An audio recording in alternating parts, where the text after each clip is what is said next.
সলিমগঞ্জে যে রাস্তার পুনর্নির্মাণ এই কাজে কিছুটা অনিয়মে পাওয়া যায়। ইটের বদলে তারা দুর্বল ইট এবং বালু সিমেন্ট এগুলোতে একটু দুর্বলতা পাওয়া যায়। আমরা এই ছাত্র সমাজ নিয়ে আজকে এই প্রতিবাদ সমাবেশে এসেছি। এখান থেকে আমাদের সাইট কন্ট্রাক্টর আশা দিয়েছে যে পরবর্তীতে তারা এই ধরনের অনিয়ম বা দুর্নীতি আর করবে না। আমরা এই ছাত্র সমাজ, এই যুব সমাজ, এই সমাজের রাস্তাঘাট পরিবেশ সবসময় সুন্দর রাখতে চায়। তার জন্য ভবিষ্যতে যদি এই ধরনের কেউ অন্যায় বা দুর্নীতি করে তার বিরুদ্ধে ছাত্র সমাজ সর্বদা জাগ্রত থাকবে বলে আমি বিশ্বাস করি। আমাদের আজকের এই রাস্তাটা যদি হয়ে যায় তাহলে সামগ্রাম টু সলিমগঞ্জের হাজার হাজার মানুষ এখানে উপকৃত হবে। অনেক মানুষ রাস্তা দিয়ে গেলে অসুস্থ হয়ে যায় ধুলাবালির ফলে। এই রাস্তাটা দ্রুত সংস্কার করা দরকার।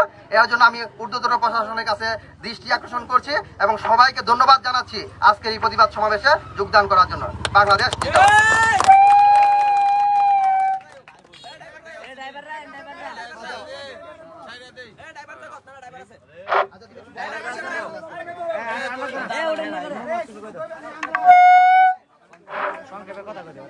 ধন্যবাদ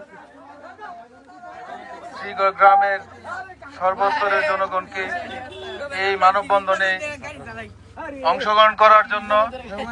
এই শ্রীগড় গ্রামের যে রাস্তার অনিয়ম চলছে, ইতিমধ্যে সাইট কন্ট্রাক্টর নিজে স্বীকারোক্তি করেছেন যে রাস্তার যে দেওয়ালের কাজ সাইস্তা বোর্ডিংয়ে বালু দিচ্ছে না, ইটগুলো নিম্নমানের, সম্পূর্ণ তার স্বীকারোক্তির মাধ্যমে আমরা আজকে মানববন্ধন সফল হয়েছে ইনশাআল্লাহ। এবং ওনা বলছে পরবর্তীতে এই ধরনের কোনো অনিয়মের কাজ এখানে চলবে না। যদি অনিয়মের কাজ যদি চলে পরবর্তীতে ওনা মেন যে কন্ট্রাক্টর, এই কন্ট্রাক্টরের সাথে সমন্বয়ে এই কাজের সমাধান করবে। আর আজকের এই আন্দোলনে যারা অংশগ্রহণ করেছেন আপনাদেরকে আমি ধন্যবাদ জানিয়ে এখানেই শেষ করছি। আল্লাহ হাফেজ।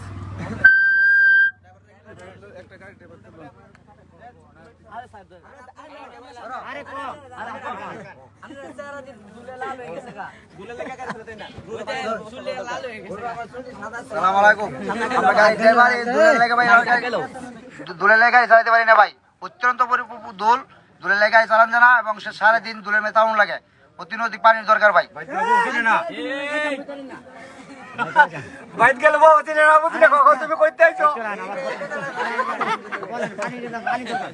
পানির দরকার, আমরা ইমার্জেন্সি করে একটু পানি দেন বুঝিনি। ডেলি যদি 2-3 পানি না দেন তাহলে এই জনগণ স্কুলের ছাত্র মাত্র বুঝি খুব একটা কষ্ট হইতেছে বুঝিনি। তারা লেগে একটু সহযোগিতা করেন আপনারা। বাইট গেলে বউ মগার সিনেমা কইতে তুমি তুমি কালো গ্যাস ভাই কি করছো না করতো আমরা কোনো কথা বলতে কইতে নাইলে তোমরা বুবা মতো পেয়ে থাকি। দুর্নীতি চলবে না, চলবে না, দুর্নীতি